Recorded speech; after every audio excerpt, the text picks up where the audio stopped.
totes les respostes són correctes, tots tenim els nostres coneixements i compartim els uns amb els altres. Una altra cosa és el senyor Ralph Bunche. Ell és doctorat precisament en el tema i, per tant, l'escoltem el que ens diu ell com la veu de l'expert. I què ens diu? Diu que els drets humans són obligacions molt concretes que existeixen entre estats.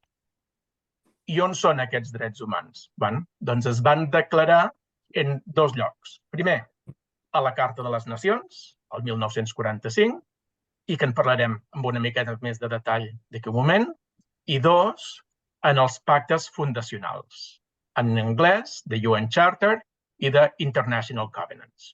Per què de pactes fundacionals n'hi ha dos? Us podeu imaginar, a l'any 1945, 1966, això és després de la Segona Guerra Mundial, era difícil que el planeta es posés d'acord amb una cosa sola, no? Per exemple, teníem la Guerra Freda. Hi havia una gran diferència entre els països capitalistes i els països comunistes.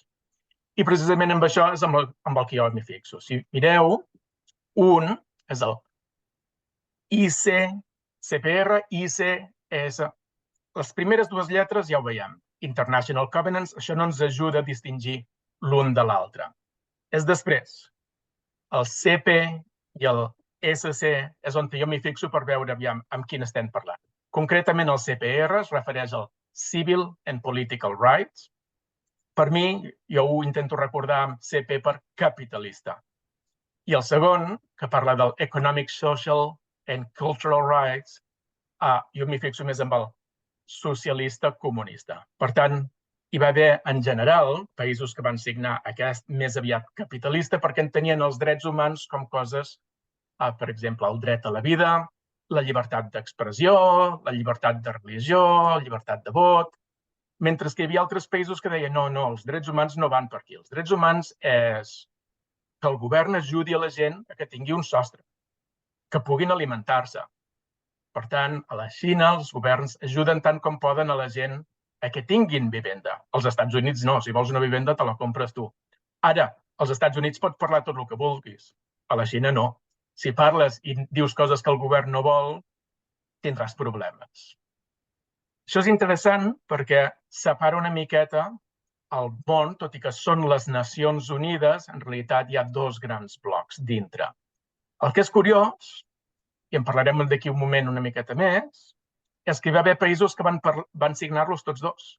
I Espanya, curiosament, va ser un d'aquests, que va signar tant els capitalistes, el CPR, com els socials culturals. Aquests dos documents que estem parlant aquí, tant la Carta de les Nacions com els Covenants, els pactes fundacionals, és l'essència de la xerrada que farem avui i, per tant, hi entrem amb una miqueta més de detall. Continuo. Comencem amb la Carta de les Nacions. Jo, innocent com era, cada vegada que sentia parlar de la Carta de les Nacions m'imaginava un sobre, un segell i un document que s'enviava no sé on. Ignorant completament. No, la Carta de les Nacions no és d'això. Parlem-ne una miqueta. Abans de començar, però, notareu que aquí al costat hi ha un codi QR. Què és un codi QR? Si ja ho sabeu, no us vull distreure. Per als que no ho sàpiguen, simplement, ara mateix, mentre estem fent la presentació, amb el vostre mòbil, poseu-lo com si estiguéssiu a punt de fer una fotografia i enfoqueu la càmera en el codi QR. No cal que feu res més. Si és un telèfon mòbil intel·ligent, us apareixerà un enllaç, simplement perquè us hem enfocat a prop del codi QR. I quan el seleccioneu, us apareixerà, si teniu connexió a internet, us apareixerà el document que estem parlant ara en aquest moment. Com això ja veureu, molts dels documents que portem aquí van enganxats amb un codi QR, de forma que cadascú de vosaltres, si voleu, podeu arribar a la mateixa font que hem fet servir nosaltres. Concretament aquí, descarregareu la versió oficial de la Carta de les Nacions en la pàgina d'internet de les Nacions Unides i si baixeu una miqueta avall, descobrireu que hi ha els articles. Concretament, la Carta de les Nacions conté 111 articles. 111 és bastant. És un document bastant més llarg del que hi cabria amb una carta, amb un segell, tal com jo deia al principi, no? El que és interessant aquí és que ja de bon principi, en l'article número 1 de 111, on parla del propòsit i els principis de la Carta de les Nacions, en el segon paràgraf ja apareix l'autodeterminació. Self-determination en anglès, autodeterminació. I d'aquí traiem que l'autodeterminació és un dels principis rectors de les Nacions Unides. No qualsevol, no un entremig de 111, sinó que van triar de posar-lo al número 1. Passem als convenis. Marta? D'acord. Doncs una cosa que va ser una sorpresa total tant pel Brai com per mi va ser que quan vam començar a comparar els convenis és que a l'article 1 dels dos convenis diu exactament el mateix. O sigui que tots els pobles tenen el dret a l'autodeterminació clavat i que els estats, això és molt interessant perquè veureu que Espanya ho segueix fil per randa, no? Han de promoure aquest dret, han d'ajudar a que qualsevol poble que es vulgui autodeterminar doncs, tingui les institucions democràtiques, les institucions, tots els mitjans, no? I que no poden posar-hi pals a les rodes, a més, el contrari, han d'ajudar a que aquest procés d'autodeterminació es porti a cap i es porti a la fi i bé, ja veieu que és exactament el que està fent el nostre el regne d'Espanya, no?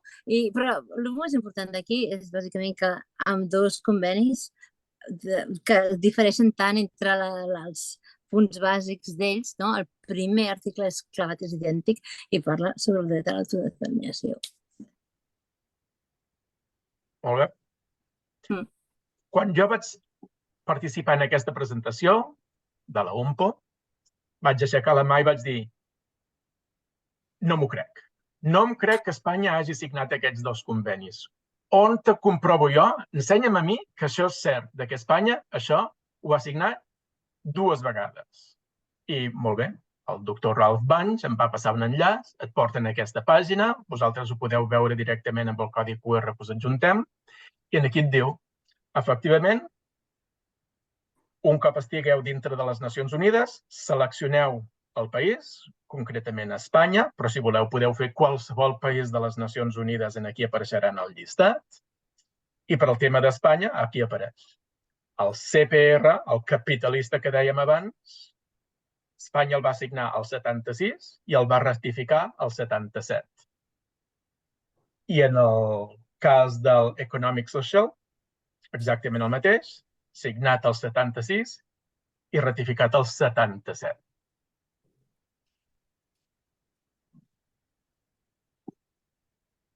Bé, diu tots els pobles tenen el dret a l'autodeterminació, però precisament no, és interessant i hem de saber què és el que defineix un poble, no? Espanya nega el dret a l'autodeterminació de Catalunya perquè, segons ells, no som ni una nació ni una colònia, però les Nacions Unides té una perspectiva, no? Ells tenen una, diguéssim, si no és una definició, no? Ho tenen bastant clar que és, segons l'UNESCO, no? Un poble, i això data del 1989, no és res nou de cap tribunal europeu actual, no? I veiem, doncs, què és un poble? És un grup d'individus que comparteixen algunes de les següents característiques. No cal que les compleixin totes, però amb algunes ja n'hi ha prou per ser considerat un poble, no? Han de tenir una història, una tradició històrica comuna, una identitat racial o ètnica única, no? Una homogeneïtat cultural, no? Pròpia, una unitat lingüística, aquesta és important per nosaltres, no? I llavors diuen que també afinitat religiosa o ideològica, connexió territorial i una vida econòmica comuna. no? Aquestes són... No, ja us dic, no cal que totes que anem marcant tengui, no? O sigui, amb unes quantes ja n'hi ha prou, i aquest és el cas de Catalunya. Molt bé, aquest és el cas de Catalunya, observem-ho. Per exemple, ens demanaven una unitat lingüística i una connexió territorial. Penso que no cal discutir-hi gaire. És evident que tenim una connexió territorial i, tot i que hi ha intents molt greus per part del govern espanyol per dir que això no és cert, jo parlo català perfectament amb la gent de les Isles Balears, amb la gent de València, i ells podran dir el que vulguin, però penso que davant de les Nacions Unides, si estéssim nosaltres intentant demostrar que sí que complem aquestes caselles, aquestes serien força fàcils de tirar endavant, no? Què més? Bé, també tenim tradicions històriques pròpies i homogeneïtat cultural entre nosaltres, no? Veieu els castellers, no? Veieu el Sant Jordi, no? No és Sant Valentí el dia 14 de febrer, el dia dels enamorats, sinó el dia 23 d'abril, oi? I bé, no he vist mai a Castella que posin calçots a la brasa o facin pa amb tomàquet, no? El que diuen pan a la catalana, i la Meli Mató, els postres de música també són molt il·lustrats, no? Sí. Fets històrics, no? Doncs que ens uneixen. Tenim una comparació aquí de diverses categories, no? Entre els estats espanyol i català. Molta gent equivocadament pensa que Catalunya mai va existir, que sempre ha sigut una part d'Espanya, i aquí tenim doncs, fets que diuen que aquesta visió no és gaire encertada, no? La nostra bandera data de l'any 1050 i la bandera espanyola del 1785, no? Podria parlar-vos aquí d'on ve la bandera espanyola, per gran sorpresa dels que pensen que la senyera ve de l'espanyola, no? Ve al revés, però no m'estendré aquí. Les Corts, no? Les Corts catalanes del 1192 ja apareixen, ja surten com a presents com un dels òrgans de govern del nostre territori, i les primeres Corts espanyoles, no castellanes, espanyoles, són del 1864. El nostre primer president de la Generalitat és del 1359, va ser un bisbe, en farà efecte també, i el primer president espanyol és el 1823, i molt important, la primera Constitució. Nosaltres a finals del segle XIII ja teníem Constitució, la primera Constitució espanyola, segons la Wikipedia, o sigui, no m'ho atribueixo jo, no m'ho he inventat jo, és el 1812. Llavors, important, no? On surten els mots a Catalunya, a Espanya, no? Escrits, no? Les primeres evidències històriques, no? En un poema del segle XII ja surt Ramon Berenguer III com dux catalanensis, no? Rectors catalonicus hostes, no? I catalanicus eros, no? També apareixen els cristícoles catalanensis, que aquest nom m'encanta, no? I el territori de Catalània, no? En fronteres, els comtats fronterers que es van desvincular dels comtats francs, no? Llavors, el 1174, i en Catalunya apareixen els documents del rei Alfonso II, i al seu testament sortim com a Catalònia, no? Vull dir que això és el segle XII. Ja al segle XII definitivament no existia Espanya com a tal. Moltes gràcies.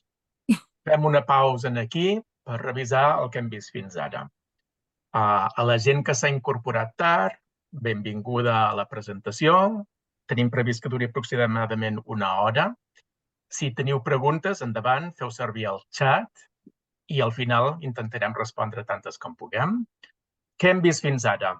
Tal com la Marta ens ha dit, la UNESCO dona un llistat de requeriments dels quals n'hem de complir uns quants, per tant, de demostrar que els catalans som un poble. I hem vist unes tradicions històriques, una homogeneïtat cultural, una unitat lingüística. Tot això ja ho tenim. Per tant, si ara ens estessin jutjant aviam si fóssim poble o no fóssim poble, doncs tenim força al nostre favor. Què més tenim?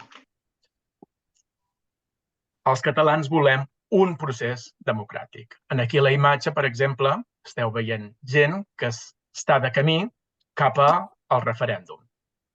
I com veieu, dintre de ser gent que va votar en el referèndum o que tenia intenció de votar durant el referèndum, les seves opcions són força diferents. Podem endevinar aquí que de les 6 persones, 3 porten la bandera espanyola i jo endevino que van votar en contra de la independència i en canvi altres porten senyeres i endevino que van votar a favor. Però el que és important és que la gran majoria volem votar. Volíem, volem, vam votar. La gran majoria de la gent a Catalunya està a favor del referèndum, està a favor del dret a decidir.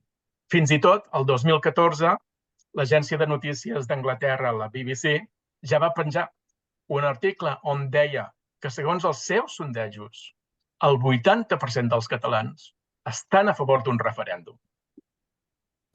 A mi m'agrada molt el sentit de l'humor català i no he pogut evitar de penjar-ne un.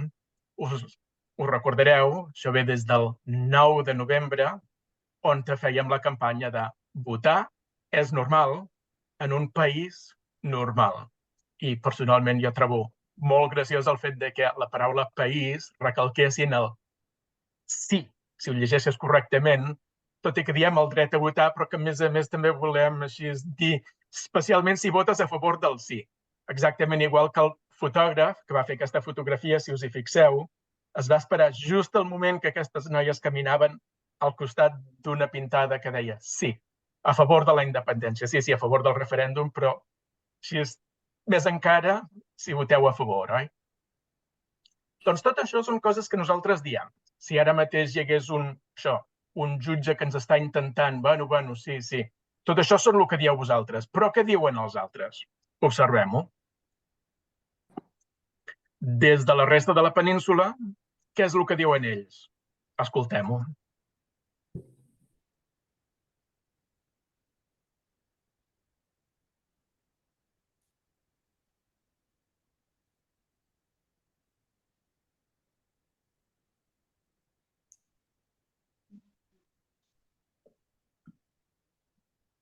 Que simpàtics, eh? Jo no ho he sentit, tot això, eh? No heu sentit l'àudio? No, l'àudio s'ha d'activar independentment abans de compartir la pantalla o quan estàs compartint. No hem sentit, però ja ens ho imaginem, eh? Ja em sembla que hem vist aquestes imatges. Perfecte. Gràcies. Intentem arreglar-ho perquè per al proper vídeo serà important. Doncs deixa de compartir, Blai, i quan comparteixis hi ha un piuet que s'ha d'apretar que activa el so. Deixo de compartir. I quan tornes a compartir, I hauries de trobar una pestanya, un botonet, de vegades està a baix, a l'esquerra. Share sound, ho veig. Gràcies, Imma. Sí. Perfecte. Passem al següent. Tal com us deia, hi ha un problema amb això del a por ellos, a por ellos. I per explicar-ho, penso que millor que jo que ho faci el Bassas. Ustedes mismos están diciendo que hay un ellos, que no son ustedes, que no son como ustedes, que hay un ellos y un nosotros. Y no deja de ser curioso que los que proclaman que todos somos libres e iguales consideren que no, que iguales no, que hay un ellos, a los que se puede tratar como una molestia, como ciudadanos de segunda, como extranjeros. Ara sí s'ha sentit l'àudio? Sí. Perfecte. Gràcies, Ariadna. A mi m'ha quedat la paraula aquesta, com extranjeros. El fet que ells vagin dient a por ellos, a por ellos, a por ellos, què és el que estan dient? No nosaltres. Ells estan dient que hi ha un nosotros, que és el pueblo espanyol, i després hi ha un ellos, que és el poble català. Així que no som només nosaltres que anem defensant que els catalans som un poble. És que ens ho estan dient. Ens ho estan dient ells a nosaltres. I ara, des de fora de la península, què ens diuen des de la resta del món? Marta, ens ajudes? Sí, tant. Bé, aquí tenim un exemple no només del que diuen a fora, a l'estranger, a llocs com Canadà, etc., sinó que és també un exemple d'una violació de l'article 12 de la Declaració de les Nacions Unides de la que parlàvem, no? Que diu que ningú pot ficar-se arbitràriament en la nostra vida privada, en la nostra família, en la nostra casa o en la nostra correspondència. Ja us en recordareu de l'escàndol d'aquell virus Pegasus, no? Que d'aquella manera, com qui no vol la cosa, va espiar uns 60 polítics i relacions, famílies, advocats, etc., catalans.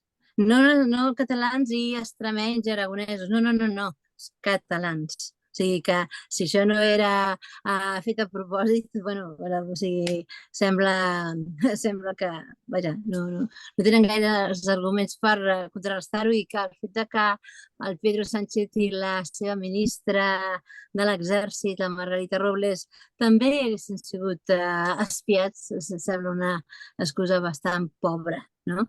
Però de fet, bé, el que parla és el Citizen Lab, és una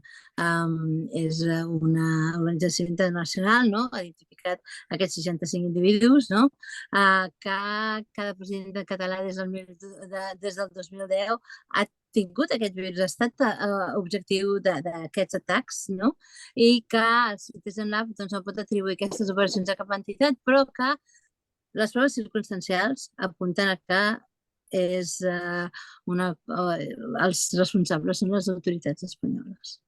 I teniu els 3 articles que van sortir sobre aquest tema amb els codis QR d'aquí de la dreta, no? Per si els voleu llegir. Perfecte. Què més?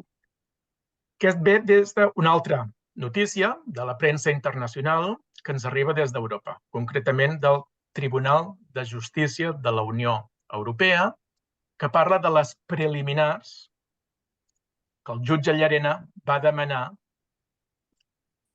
preguntant concretament en quines circumstàncies un país de la Unió Europea es pot negar a tramitar una ordre d'arrest. I al gener d'aquest any, el TJUE va contestar que només en circumstàncies excepcionals un jutge de la Unió Europea es pot negar a tramitar aquestes ordres d'arrest. I, per exemple, una d'aquestes circumstàncies excepcionals seria el fet de que la persona afectada pertanyi a un grup objectivament identificable de persones. Creueu-vos això? El GOI, el grup objectivament identificable, perquè en parlarem una miqueta més d'aquí un moment. Però abans, Marta, ens ajudes una miqueta amb el tema dels tribunals europeus? D'acord.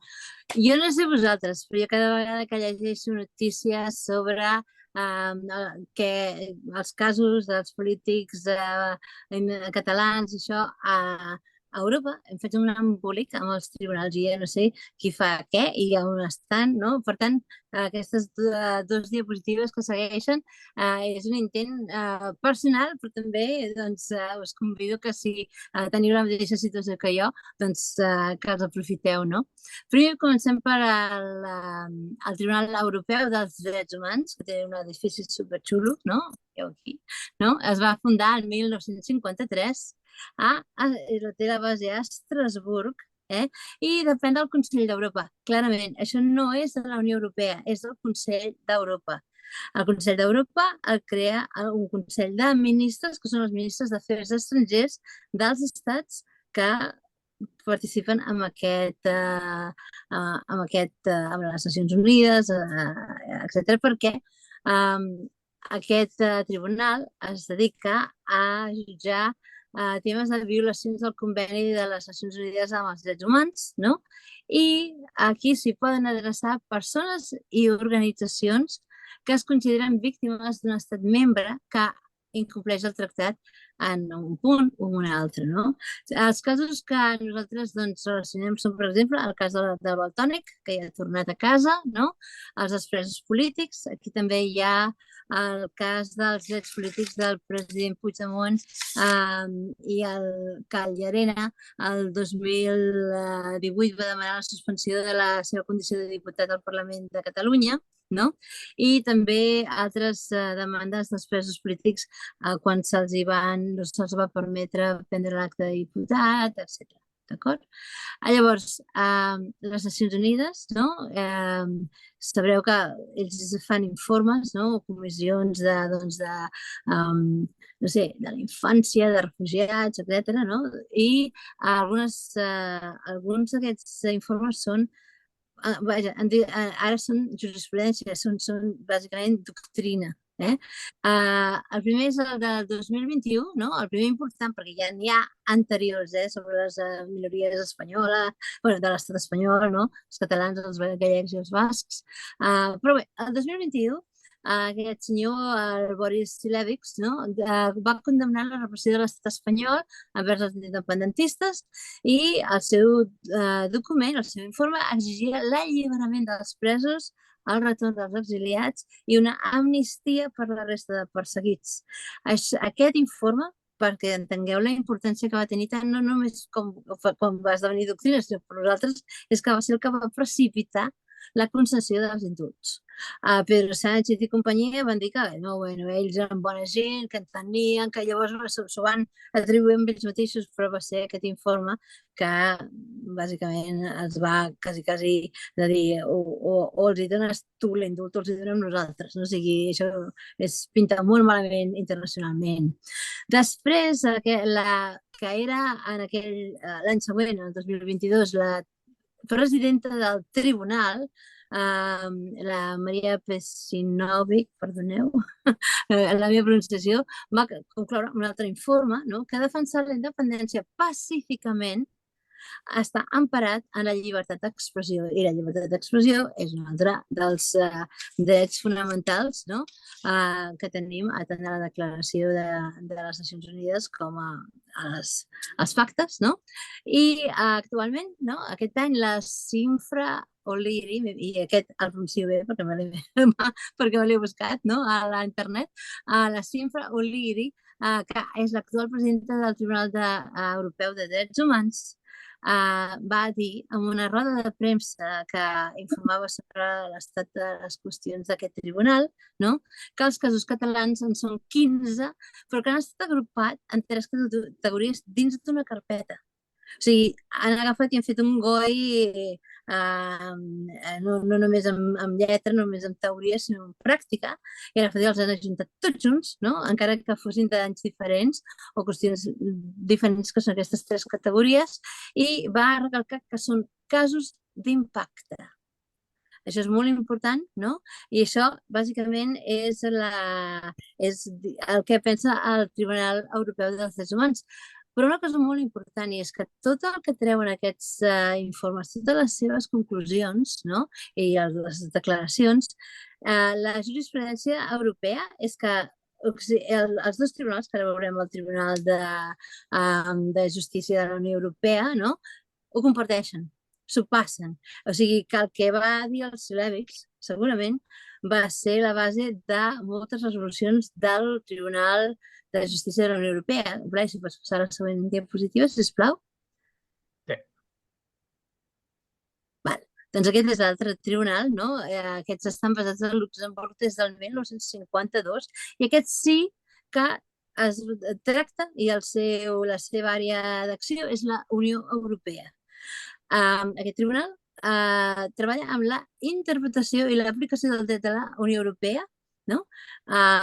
Dins dels estats i les institucions, no? Que pertanyen a aquesta unió, no?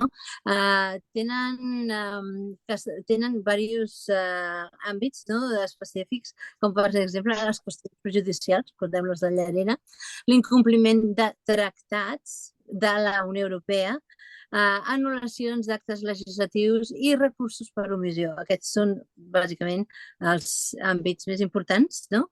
I nosaltres aquí tenim els casos de les prejudicials de les ordres d'extradició, els casos dels polítics a l'exili. Si recordeu, els temes de la immunitat del president Puigdemont, el conseller Comín i la consellera Ponsatí, allà, com es diu ara, al Parlament Europeu, no? Doncs tot això pertany en aquest cas perquè és coses, lleis, tractats que afecten els estats i les institucions, no? Llavors, ja us dic que bàsicament tots aquests informes que havien fet els de les Nacions Unides, ells doncs els van compartir i moltes de les seves resolucions aquí, no, tenen a veure amb això. Ara bé, quan el Tribunal de Justícia va contestar al Llarena, no? I li va dir, no, vostè té tot el dret a presentar ordres d'extradició i els altres estats haurien, no, en situacions normals, no, haurien de respectar-les i fer-les, o sigui, posar-les en funcionament. La premsa espanyola i tots aquests van començar a fer festa, toma, no? O sigui, a riure de nosaltres havíem perdut, però no es van llegir la resta de l'informe i això és una cosa molt greu perquè si haguessin arribat al punt 100 hauríem vist que posava una cosa molt important que tampoc ens l'esperàvem nosaltres, va ser una cosa molt positiva per el nostre equip, si voleu, entre moltes cometes, no? I diu que Espanya, no? Al punt 100 diu que Espanya no té cap falla sistèmica dins del seu sistema judicial, però que els independentistes, quan jutgen independentistes catalans, aquests poden no tenir processos judicials amb totes les garanties. I això és important per entendre per què el Llarena no està presentant ordres d'extradició europees actualment, perquè a la que algú es miri qui són els que han d'agafar, detenir i enviar cap a Espanya, se n'adonaran que existeix aquest grup objectivament identificable, que són els independentistes catalans, i aquí se li podrien denegar les ordres una altra vegada. D'acord? Molt bé, Marta. Anem tancant ja la presentació, ens acostem cap al final. Una petita repetició perquè quedi més clar què és exactament el que estem intentant explicar. Tal com diu la Marta, ara mateix si el Llarena hagués tirat endavant des del gener, des que va sortir la notícia, fins ara al novembre, 11 mesos més tard, si hagués tirat endavant una ordre de res, què hauria passat? Puigdemont està a Bèlgica, algun jutge, el jutge de guàrdia en aquell moment, li hauria arribat l'ordre d'arrest. I hauria tingut dues opcions. Una, tirar endavant, vol dir que el Puigdemont hauria estat extradit. Sorprenent, perquè jo ja he perdut el compte de quantes ordres d'arrest va tirar endavant el Llarena i ningú ha extradit a ningú. Més probablement s'hi hauria de negar. I si s'hi nega, després de les prejudicials, només hi ha una opció, que és el fet de declarar que el senyor Puigdemont pertany a un GOI, un grup objectivament identificable de persones. I això és important per nosaltres, perquè si un jutge, ara amb l'amnistia segurament no ho veurem, ens quedarem amb les ganes, però si un jutge ho hagués declarat, això seria una munició molt forta que tindríem els catalans per dir, efectivament, no ho diem només nosaltres, no ho diuen només els espanyols, no ho diu només la premsa, fins i tot un jutge europeu ens diu que som un GOI, el qual a partir d'aquí seria molt difícil qüestionar que els catalans efectivament som un poble, no? I com sempre, ja us dic que a mi m'encanta molt l'humor català, tant de bo tingués una d'aquestes samarretes. Jo sóc un GOI. Sort que en tenim del nostre sentit de l'humor. Perfecte. Anem tancant, tal com anava dient. Ens ajudes, Marta? Sí, doncs bé, arribem al moment de que alguns de vosaltres us podeu fer la pregunta de com podem defensar l'autodeterminació de Catalunya, no? Primer, és molt bo familiaritzar-se i comprovar quins pactes van signar el país al qual esteu, o si no sou catalans, sou amics de catalans i si teniu un altre al vostre estat, doncs es pot mirar què va signar aquell estat, no? També és important familiaritzar-se amb el dret a l'autodeterminació tal com està explicat en els pactes, no? Penseu que hi ha una pila de documents, una cosa són els pactes, l'altra cosa és la Declaració dels Drets Humans, l'altra cosa és la Carta de Creació de les Nacions Unides. És molt important tenir una claredat cristal·lina, no?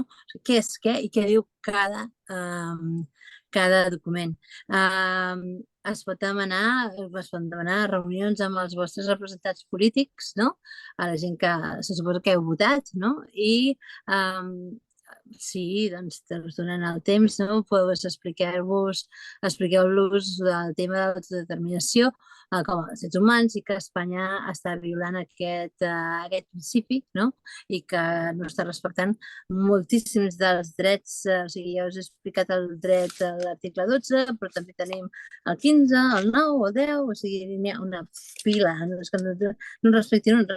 respecten bueno, un grup ben gran de drets humans, no? I doncs, què puc fer per tu? Sí, és aquesta la postura del representant amb el que parleu, no? Doncs mira, una declaració pública exigint que Espanya sostingui aquest dret humà, que el Departament d'Estat, això és la terminologia americana d'Estats Units per significar, és el seu Ministeri d'Assumptes Exteriors, d'acord? Posi Catalunya en els informes anuals. Això significa el següent. El Departament d'Estat dels Estats Units fa uns informes sobre l'estat dels drets humans a cada un dels països que firma el Tractat de les Nacions Unides i els pactes dels que hem parlat. Ells, o sigui, van per lliure, ells bàsicament es fan la seva investigació. També hi ha una adreça d'e-mail que podeu escriure per assegurar que no se n'oblidin de cap de les violacions i els problemes que està tenint aquest estat per complir les seves obligacions, no? I aquests informes anuals van i són molt importants per l'examen periòdic universal, no?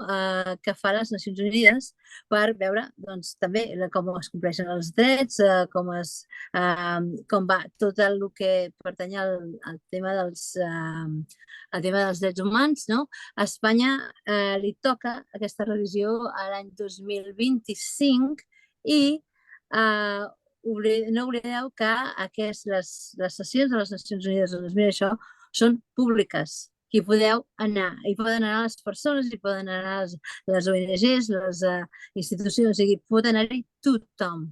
I clar, no és en aquell moment a començar a dir que s'oblida d'això, no, però bueno, hi ha informes, hi ha documents que influeixen moltíssim, no?, en què el tribunal o el Consell que mira aquestes coses cada tants anys, no?, decideixi doncs que els drets humans s'incompleixen, que es violen, no?, en un estat, no?, i que aquestes coses s'han de corregir.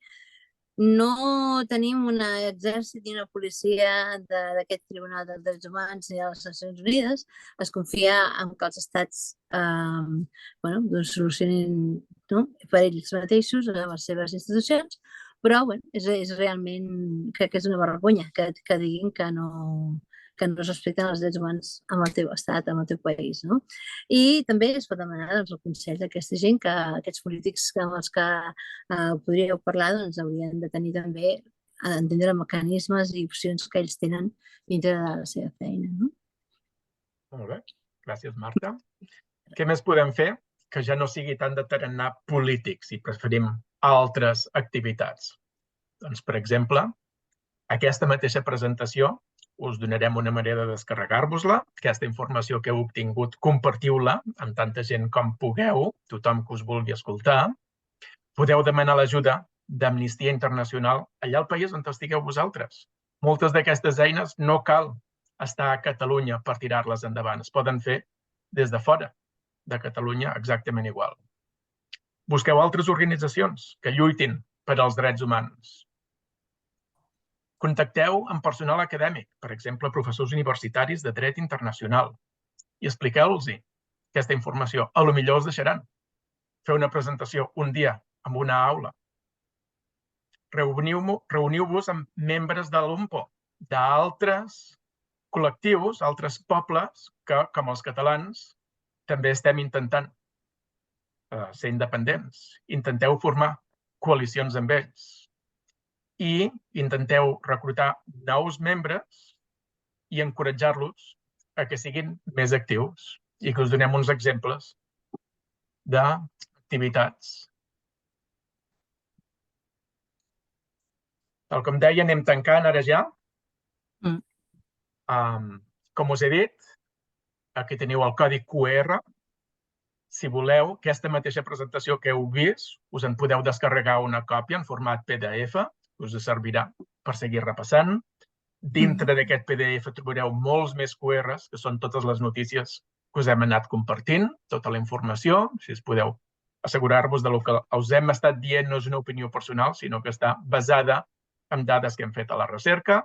Si voleu contactar amb nosaltres, ja sigui l'ANC-USA o directament amb la Marta o amb mi, aquí teniu els nostres enllaços. I per tancar, jo vull compartir una frase que ens l'ha passada una advocada en dret internacional que prefereix no compartir. Perdó? Una gran amiga nostra. Una gran amiga nostra. Gràcies. I la cita que ens comparteix és aquesta. La raó, a més de tenir-la, te l'han de donar. Com la independència. Que a més de proclamar-la, te l'han de reconèixer. Doncs aquí, deixeu-me compartir. Us en suggereixo 3. Comencem per la primera, aquesta és en anglès. Concretament, un dels autors és l'Abel Riu, que és un bon amic nostre, que m'ha ajudat a mi, o ens ha ajudat a la Marta i a mi amb aquesta presentació, i que ha escrit un article que jo trobo molt interessant, on fan recerca d'altres nacions que han aconseguit o estan lluitant per la independència i un per un els van comparant quins mètodes han fet servir ells. Jo penso que és molt il·lustratiu per anar veient qui va aconseguir millor i qui no tant. El següent és aquest llibre que hi ha aquí a l'esquerra, també en anglès, que es diu I Want to Break Free. Vull alliberar-me. El cognom de l'autor no ni tan sols intento pronunciar-ho. Segur que ho faré fatal. Però aquí teniu la fotografia. I després aquest aquí a la dreta, Marta, ens el presentes tu, sisplau? Sí, és un article que ha estat publicat al Vanderbilt Journal of Transnational Law d'alta volada, no? Que parla sobre el dret a l'autodeterminació de territoris que no són colonials. O sigui, heu de saber que aquest principi de l'autodeterminació, el dret a l'autodeterminació es va escriure primer per als estats que eren colònies de vells imperis britànic, francès, etc. Si voleu exemples, qualsevol país de la Commonwealth britànica seria una d'aquestes colònies, no? I ells parlen de l'aplicació d'aquest dret a territoris no colonials, no?